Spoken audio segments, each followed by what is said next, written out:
The fact of the matter is, the biggest salespeople in your dealership by far are the service advisors who interact with literally 10 times more customers in a month's time than what your salespeople do. It is the service department that will retain your customer base forever and ever and ever if done right.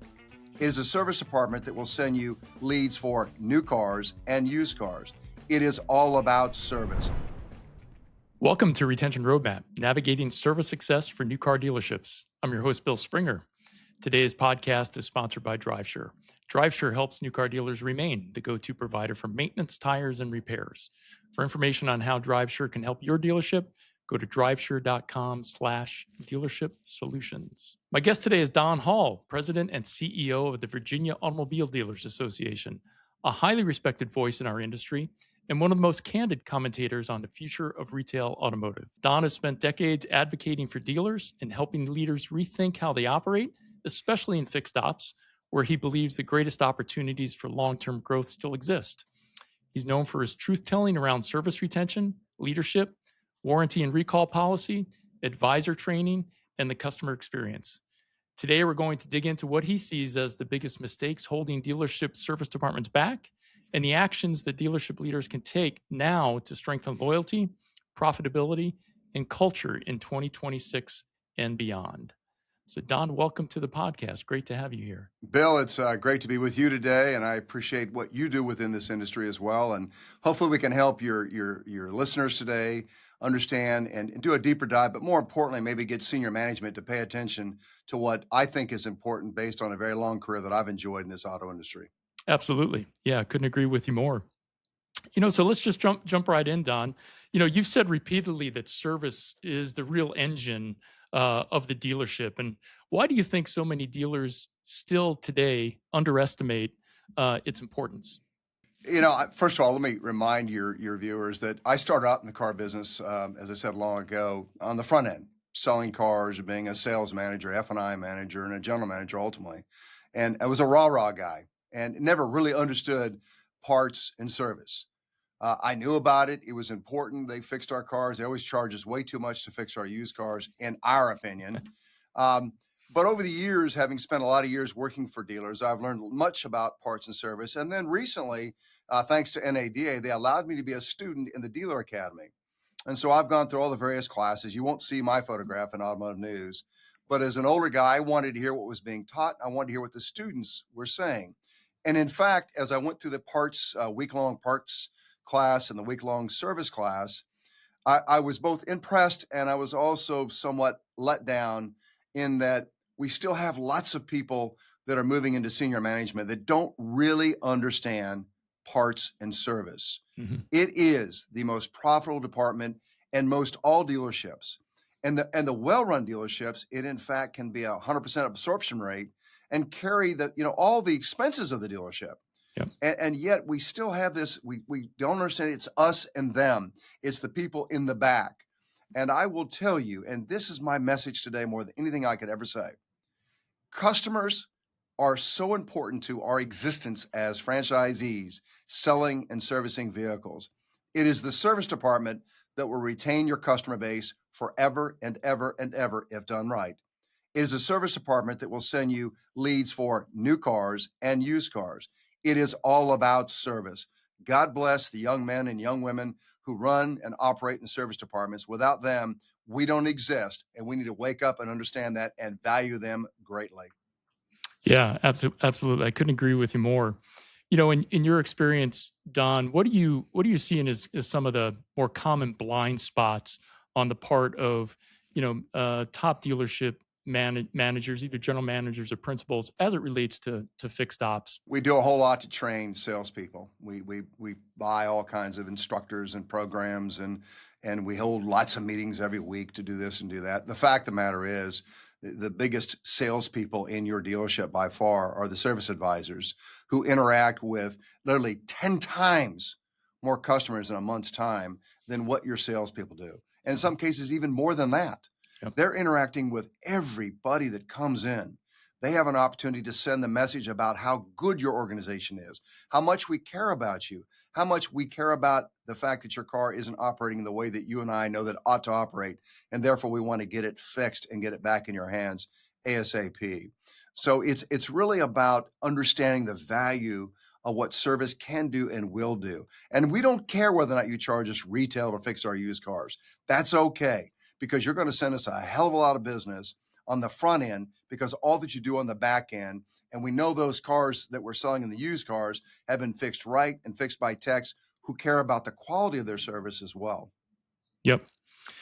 I'm curious, Don, in your extensive experience, when you look across, look across your member stores there in Virginia, what do you think separates your high retention, high service retention stores from those that are, average or even struggling? What do you see as some of the main differences there? I'm reminded of a story, and it wasn't too long. It wasn't. We're not talking, 20 years ago, or 15 years ago, or even 10 years ago. I went to two new dealerships, and I'd gone to both of them just to see what their new facilities and so forth. And I walked into one dealership, and it was an incredible. The front end was as you would expect because that's what the OEMs get all excited about. The back end, though, was an awe experience for me. I went back there and went, "Wow!" I couldn't believe all they had done, not only in the locker room and the facilities for the techs, male and female, but also the work bays and the lifts and even something as simple as the garage doors and how they open and close so rapidly, Yeah. or heating and air conditioning that actually worked, and the clean environment, having someone whose job it was to make sure things were kept clean and neat and so forth. And it was an awe experience. And then I went to a brand new dealership next door with another franchise with another owner, and it was okay in the back end. And I said, "Where's your AC?" Yeah. He looked at me straight in the face. He said, At best, it's only hot here, maybe 2 months a year." And the techs have learned to deal with that. They've been doing that for, 50, 60, 70, 80, 100 years, dealing with the heat or the cold in a service department. I said, here's my advice to you, Mr. Dealer, who was a little bit older than me. I said, "Why don't you put your desk back here during the heat of the summer and you work from back here and see how that feels?" Now, he got personally very offended by that comment. He said, "I cannot believe you said that to me." I said, "Good. Take it, chew on it, and act on it. Because if I'm a tech working at your store, I'm going next door where I know it's going to be air conditioned, taken care of, and I am valued." The moral to the story is this: our techs and anyone in the parts and service department are so important to us as members of our team. Take care of them. Don't give them the reason to want to leave every other month because someone's offering them a few more bucks here or there. Take care of them when they're not being treated properly by OEMs in terms of how much money they make. Step up and make up the difference. Help the associations pass laws that protect the service department so techs can be paid properly and treated properly. Without them, we don't exist. And let me assure everyone listening today, the future of our business is absolutely going to be in parts and service. The manufacturers, if they pull this off, are going to be selling a hell of a lot of cars. We're going to become doing courtesy deliveries. It is sad. It ought not to happen. We'll continue to fight it. But part of that fighting it and winning the battle is being able to compel people to understand clearly that we're so valuable in the communities because of what we do in parts and service. And by the way, I'm sure we'll chat on this today, but we need to talk about all those customers going somewhere else after warranty runs out. That Yeah. ought not to happen. Yeah. Shouldn't happen. Yeah. For sure. Yeah, well, and we'll put a pin in that because I do definitely want to come back to that. But you were talking about people and leadership and training and culture. And I haven't seen any hard data on this, but in my experience, when I go into dealerships and look at dealerships that do have a high service retention rate, a high customer retention rate, I always seem to see a correlation between high customer retention and low turnover in the dealership. They've got consistent, loyal employees who are treated well and are enthusiastic about coming to work. And I'm curious in terms of what your experience or thoughts are on the relationship between employee retention and customer retention. Over the years, we've always put great value as dealers in our facilities, our real estate, our franchises. We always say that's our greatest asset. Ladies and gentlemen, your greatest asset are your people and your customers. Without them, the other things don't matter, and you can't do much, if you don't have good, solid individuals working your organization. We tend to overvalue salespeople, to be honest with you. I think AI is going to replace a lot of that. The technology is already replacing a lot of that as we speak. In fact, even some of the management roles will not be as necessary with AI today. Working on cars cannot be done by AI. It may give us answers, and then we as techs will then, as master techs, will go in and do the work. It may help us diagnose things better and quicker and more proper. But at the end of the day, it is human beings who will do that work. It's human beings who will greet me as I drive into that area and say, my car is not functioning properly. Can I get it fixed?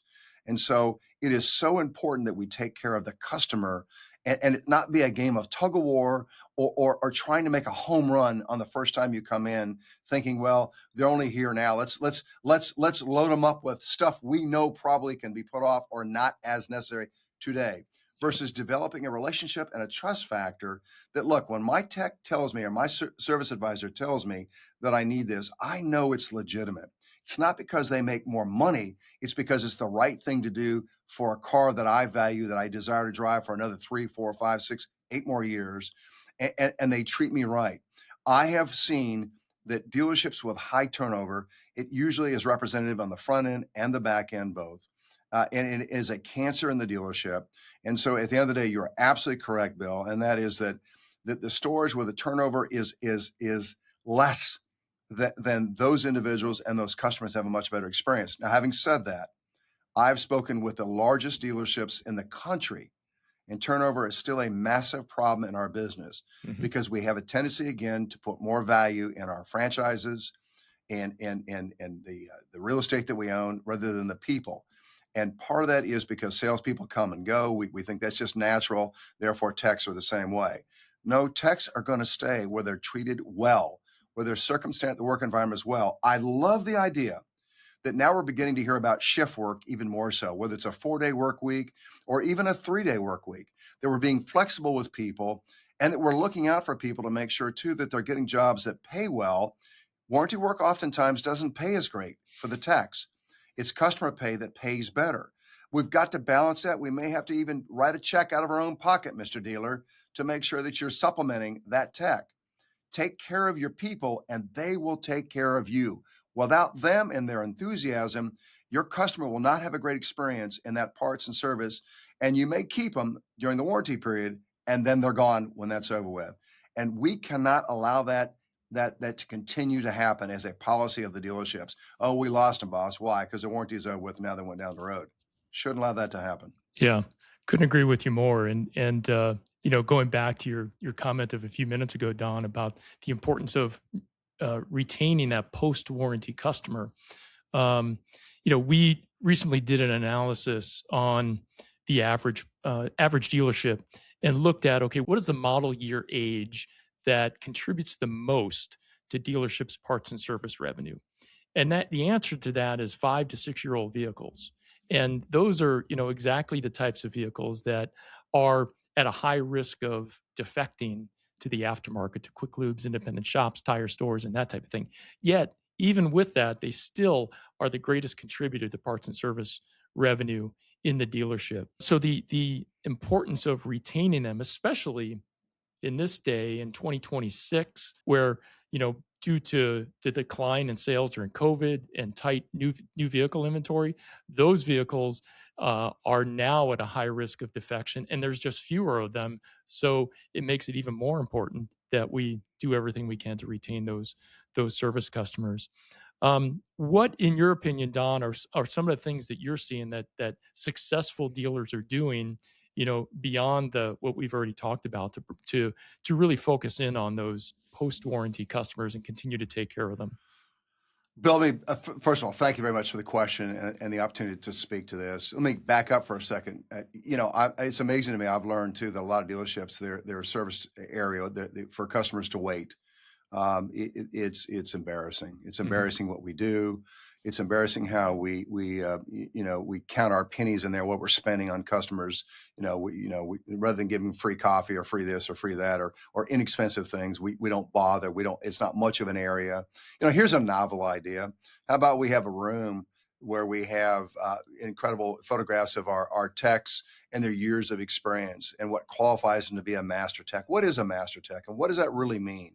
Because when you go to a garage down the street, these people are not necessarily, they may have been a master tech and certified by a particular OEM 10 years ago when they left, but they're not receiving the ongoing training and expertise. We have a dealership of highly trained people that work in teams in many cases of very highly trained people that are working and analyzing your vehicle to make sure. We have the benefit of dealing with the OEM. We have the history here. You're taking your business to places where they're paying their people less, typically. They don't have the benefit of the education that we do.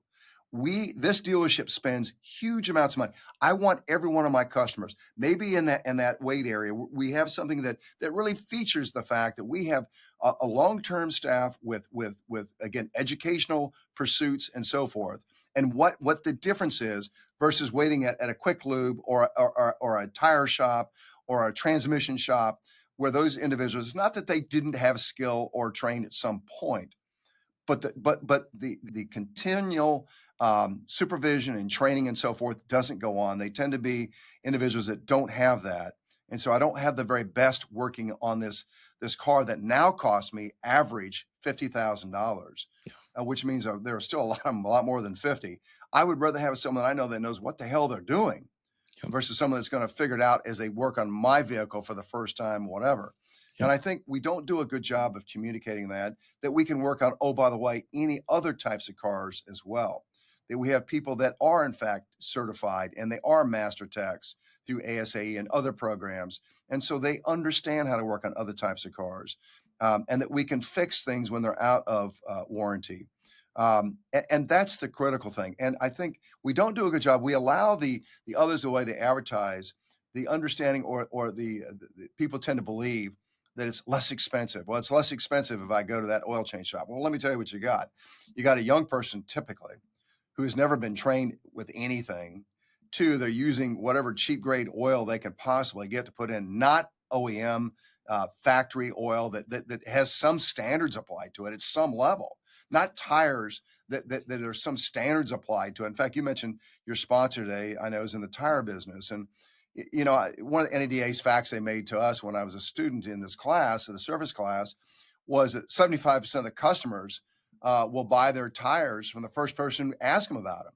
Yep. And that only 8% of our franchise dealers are selling tires with any real degree. Yeah. Shame on us.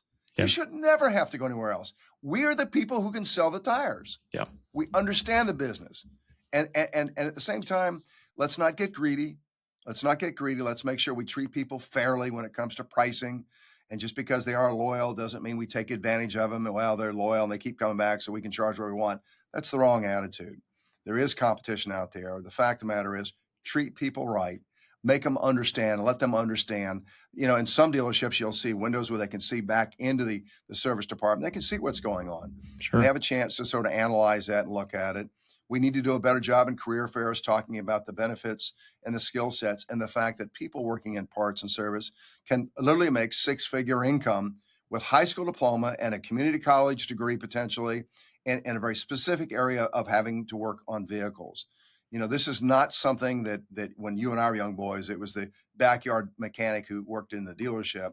Right. These young people today are skilled, they're smart, they do things that you and I can't do any longer. And most have been through some sort of a career and technical education program through the high schools, and then even in the community college systems. Many dealers are supporting that, and they should support that for sure. And then let the customers know what you're doing and why your techs are different than the guy down the street. Yeah, absolutely. I mean, I think that's one of the key competitive advantages that dealerships really have over everyone else, that you can't over communicate to your customer base. I know one of the topics that you're passionate about and have a deep well of knowledge about is recalls and warranty work. And I just wanted to ask you briefly about that. Recalls are one of those things that certainly can be a pain for the vehicle owner, and can be challenging for the dealership too. But it's also a fantastic opportunity. I mean, I have a hard time thinking of another business where when there is a recall, where that customer has to come back to your business to have that work done at no cost to them. And it really is a great opportunity to recapture, especially those post warranty customers, for recall work and get them to continue to come back for scheduled maintenance and other repairs. What are some of the, when you think about recall work, Don, and warranties, what are some of the things that you think really need to be remain top of mind for dealerships when they're looking at that part of their business? Let me go forward just a minute and talk about recalls in terms of from a customer's perspective. Yeah. Because I've asked people, if you've got a recall, why aren't you taking it in? Well, I just don't have the time. I'm busy, and the car seems to be working fine. I'll do it later. I'll get to it later on. I think we've really got to go out of our way again to make that experience of bringing the car in easier for them. I've got a huge dealership organization that now doesn't even schedule things by time. They'll take people driving in. They make it work. Now they also explain when they're booked up and a lot of people are in that there is some waiting period, but they also make available vehicles to take them places and drop them off. If they've got loaner cars, they put them in loaner cars. In other words, even though this customer may be out of your pipeline and they've got a recall and it's an older car, treat them like they are what they really are, a prospective customer for lots of business, both in the warranty, or excuse me, in the service department, but also in the sales department. Treat them as gold. Now, in terms of recalls in general, make sure you're talking to all your state association executives about working on the language to protect you all. For instance, we passed this year in 2025 a bill that makes sure that when there's a recall, oftentimes what the OEMs do, they come out with a new part number and they change the price of the part substantially to a much lower figure. We understand their argument is, well, we got so much going on. Look, guys and gals, this is a problem you produced on the manufacturing side, not us. Now we have to deal with it. We've got to pay our techs. We've got to pay our facilities. We've got to have these air conditioned facilities and help techs with tools and all the other things they need to have good experience in the dealership. So what we've done, we've passed a law that says that they have to pay you the price of the part, the markup on that price of the part in the last 12 months. Meaning just because it went down this month, we'll go back to up to 12 months, see what the highest price was, and that's the price you're going to give us the markup on for that. So work with your state association on recalls because there oftentimes are things that you can do to tighten up the language. We've got to remind the OEMs, and I understand it from their perspective. They've got a dollar they've got to protect. They've got stockholders. I get it. They don't like recalls any more than anyone else does.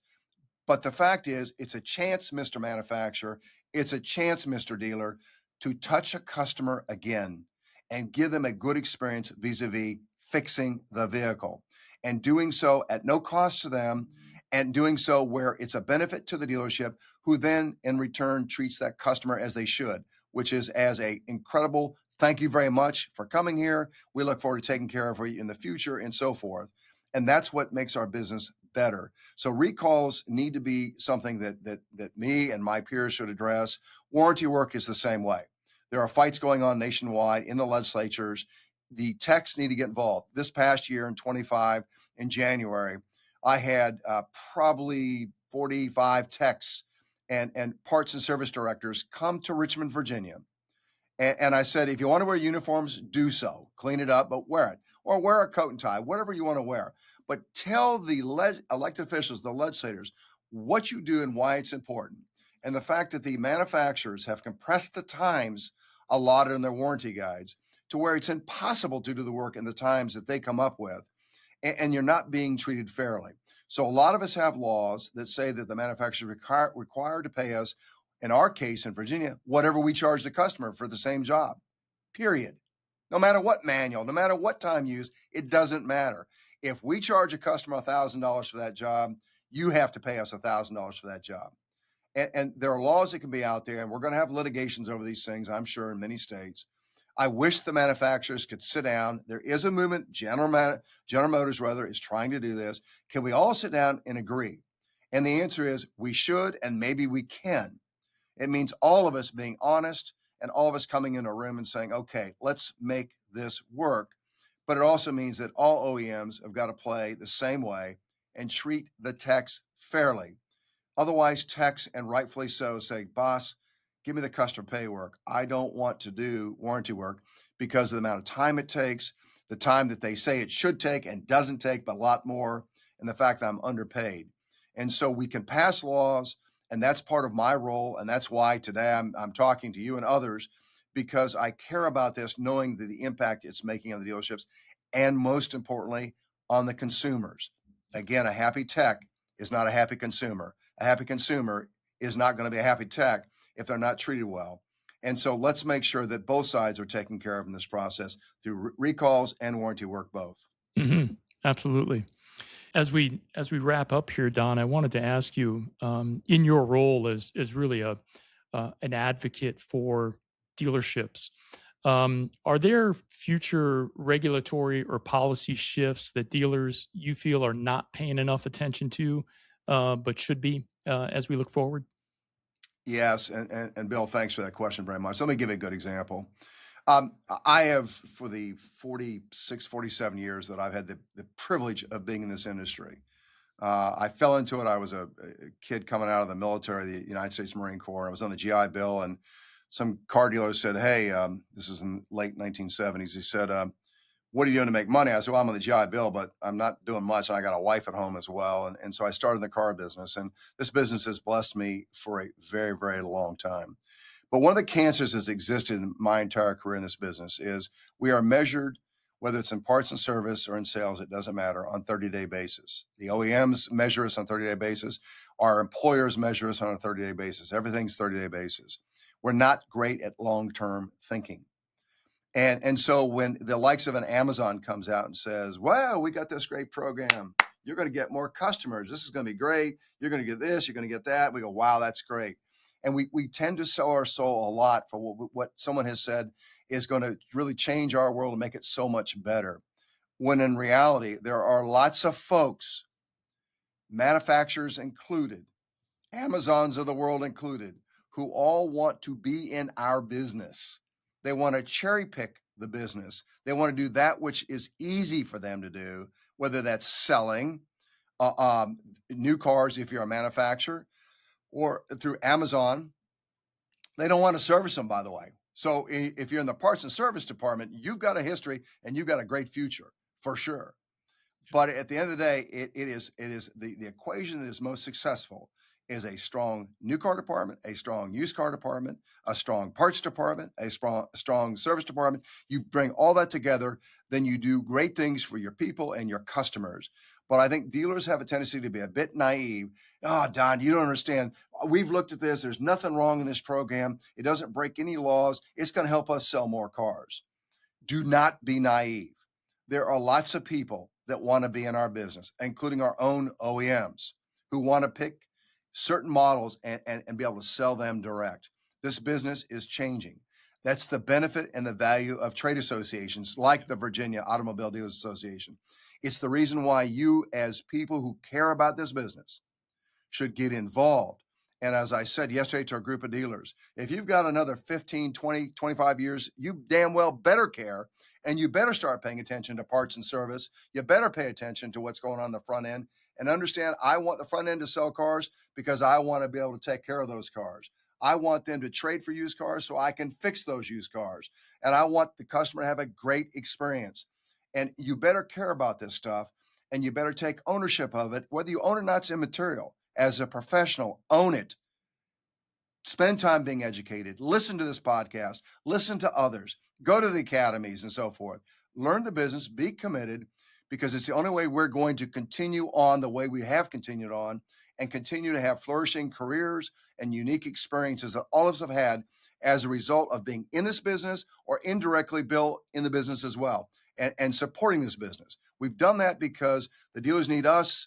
They need you. They need me, and so forth. And dealers need to care about what's going on. If they don't, then the future does not look great, in my opinion, because everybody and their brother wants to control what you do. And finally, if you don't believe me, all you have to do is look at the franchise models in Europe, as well as in Australia and other places where the dealers have very limited rights, limited opportunities. It is wrong. I've talked to my peers in those countries. It is wrong what they do to them there. In this country, we need to be unified, but unified by doing things right, Mhm. by taking care of the customer, by treating the manufacturers fairly when it comes to warranty, not playing games.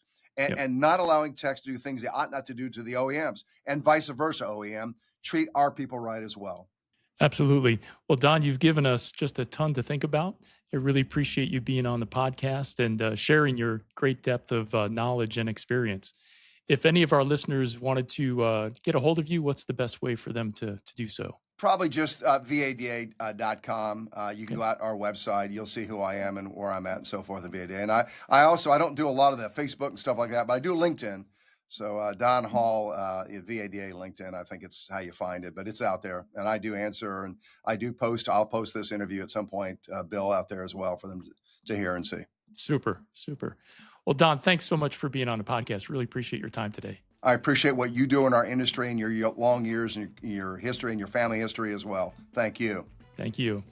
You've been listening to Retention Roadmap, Navigating Service Success for New Car Dealerships. Subscribe on Spotify, Apple Podcasts, YouTube, or wherever you get your podcasts.